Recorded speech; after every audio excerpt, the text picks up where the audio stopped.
Yun mga boss, dito sa taniman ko sa labas ng bakod. Yan o, may 4 na manok. Yan mga boss, may 4 na manok.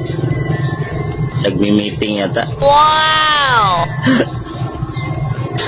Yan, lilira sila sa 2, 3, 4. Hindi ko alam kung anong mga pangalan ng mga manok na to, kasi sa magsasabong mga boss may pangalan yan, kung pula, talisayin, yan lang alam. Hindi ko na alam yung iba mga boss.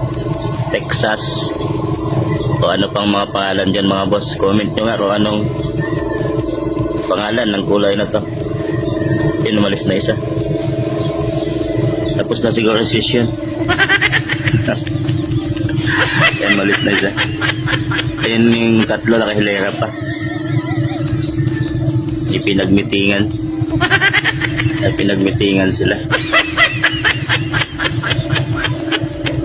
7 na ng umaga siguro, may chika-chikahan muna.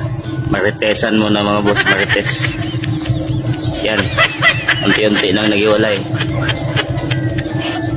Paalis na rin yung isa. Anong pangalan ba ng manok na to? Kulay. Iwan na lang yung 2. Siguro mag-compare to kasi puro lalaki to mga boss. Ayan, malis na rin yung isa.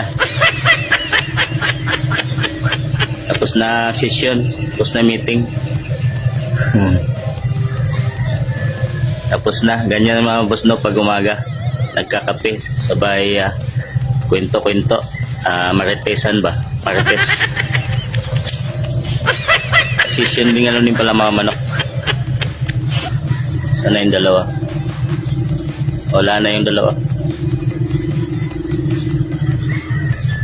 Wala, 2 na lang sila naiwan. Ayun, wala nang pinag-usapan, natapos na. Ayun yun, sa unahan pala yung isa. Yun,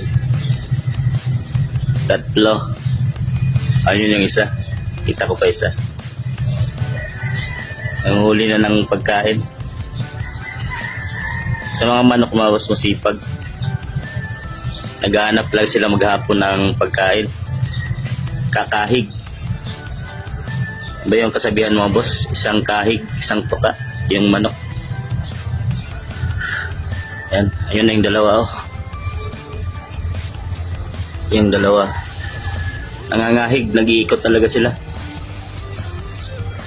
Hello. Naghahanap sila ng pagkain maghapon. Dito sa probinsya mga boss, yung manok di kinukulong, napakawalan lang. Babalik naman sila dito, di naman nawawala.